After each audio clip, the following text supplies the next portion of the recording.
So hello and welcome back to Coin Collecting 101. My name is Glenn and today we're just going to go through some coins that you can actually get in your collection.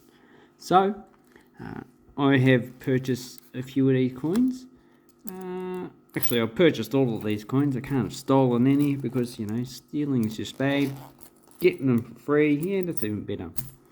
First of all, the UK footprints. So I got these years ago, probably billions of years ago. And these are, so if you count the sides, you've got 3, 6, there's a 12-sided like the Australian 50-cent coin, but the small footprints coins. And if we put an Australian $2 against it. So I've always liked the idea of changing the shape of this $2 coin to the shape of this footprints coin. Probably keeping it like, one milled, one plain, one milled, one plain. I reckon that would just make it a more attractive design. It's basically this $2 wallet's good design, and the shape of it lets it down. So that's a pity. Let me know down below what you think of that suggestion. Obviously, the Reserve Bank doesn't really care. The Royal Australian Mint doesn't care.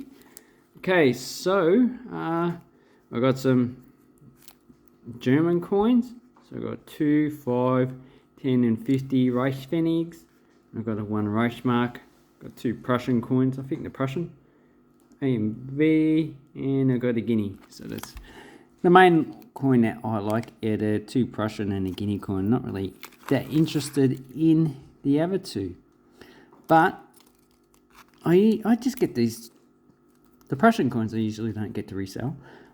Because I just like to collect them. But the third rate coins, I keep 1 of each mint mark, and if I've got extra mint marks, I resell them. So that's basically what I do. And I don't know if I've got these. I don't think I've got 39, 1939, 50 Reichspfennig. I have sold a few though. So these ones are usually low mint, the aluminium coins, and they were minted along with the nickel coins. So this is Berlin. This will be one of the high mint marks, which I need to look up.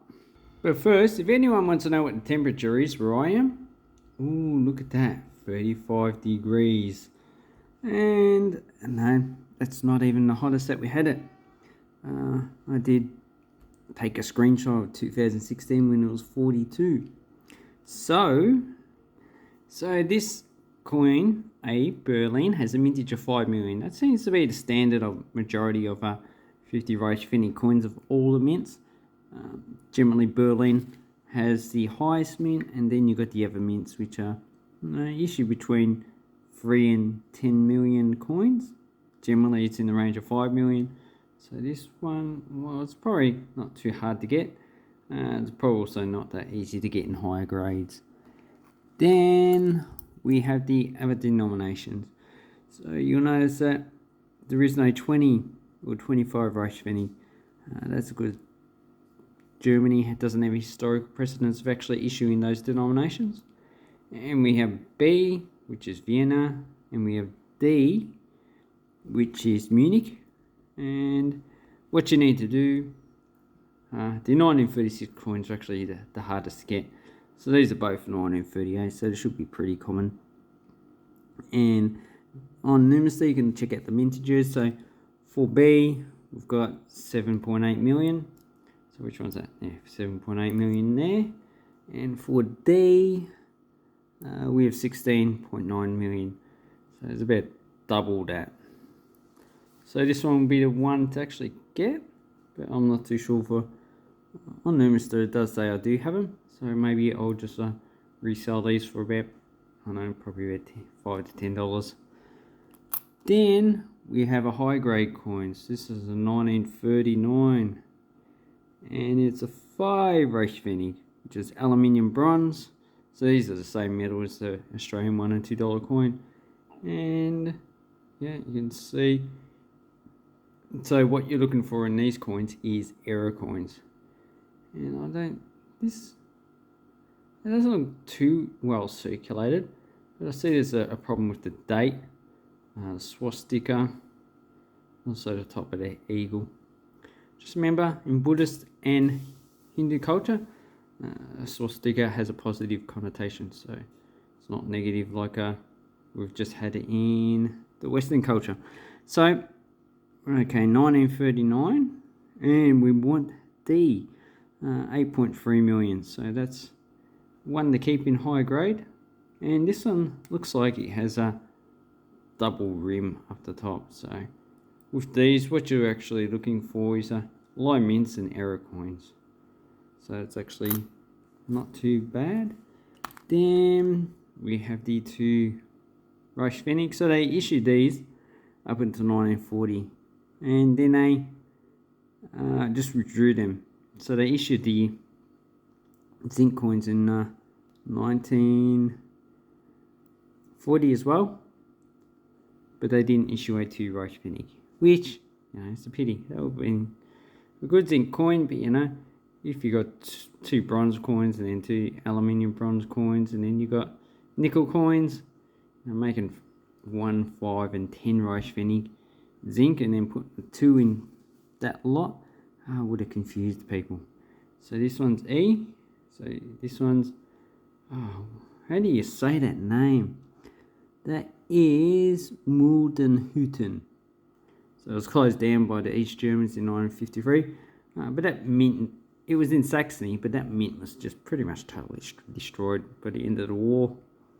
And this one's a mintage of 5.4 million. So pretty low mint. And this one is probably extremely fine, almost uncirculated. So I would say that one has a higher price range than a coin of lower grade. And how I base it is on the eagle. So it's the eagle, you can see all the feathers, and also that line on the wings of the bird. And also base it on the oak leaves down below. So this one is probably worth, between $10 and $20. So quite a nice coin. Okay, the next two we have is the Prussian 3 Pfennig coins, and this is part of the currency called Vereinstaler, and it was equal to 360 Pfennigs. So this one is, you need 120 of these coins to equal 1 Vereinstaler. 120 to 43, 60, so that's 1/3. And as you can see, these are minted at 2 different mint marks, and this one's been scratched. Someone's actually cleaned this quite easily, a lot. Just scratched it. So that's what you're not supposed to do to these coins, is clean them like this. So even though this coin's probably EF, that cleaning will probably reduce the value by half. So these sell for about, usually $10 to $20. So that one's probably about $5 to $10. This one's also $10 to $20. But we need to find out what the mintage is. And different mint marks had different mintages. So these ones were minted from 1861 and 1863. Sorry, let me go again.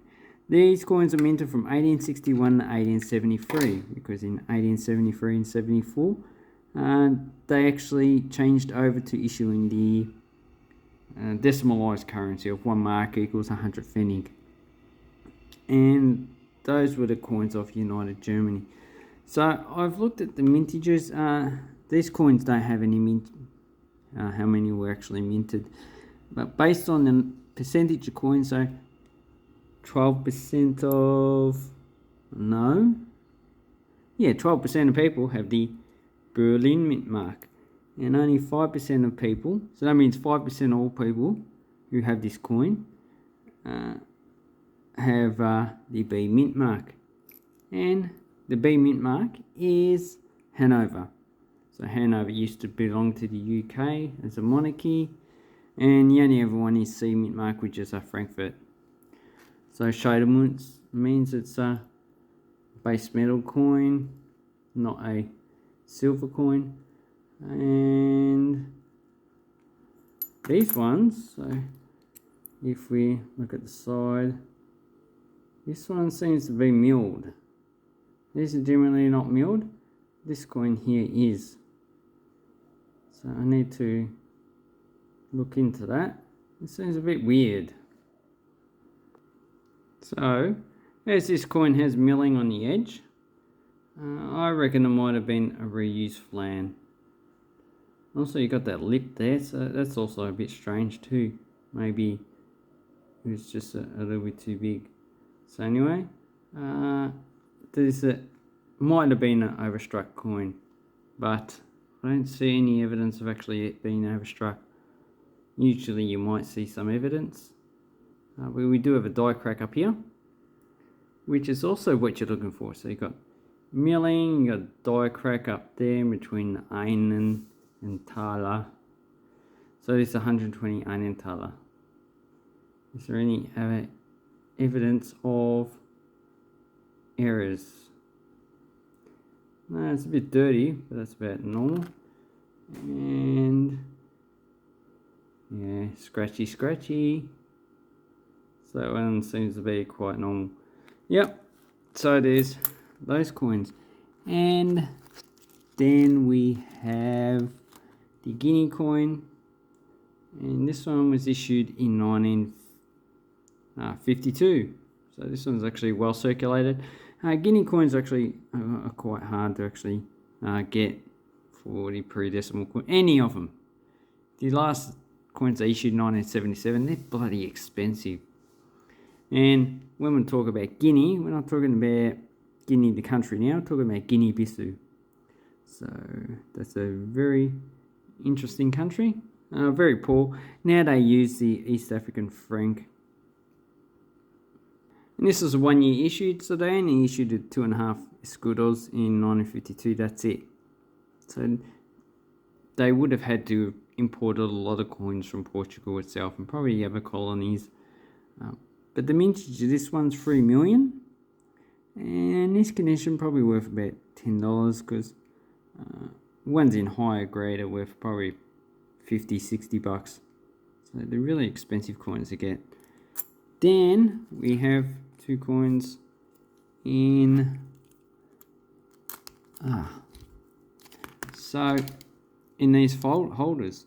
So this is a coin from San Marino, and as you can see it has the 3 peaks, which its coat of arms. So the coat of arms celebrate San Marino with the 3 peaks surrounded by the olive branch. Okay, the symbol of sovereignty. So you can find information about who the 3 peaks are. They actually are 3 mountains, and it's got 3 castles on top.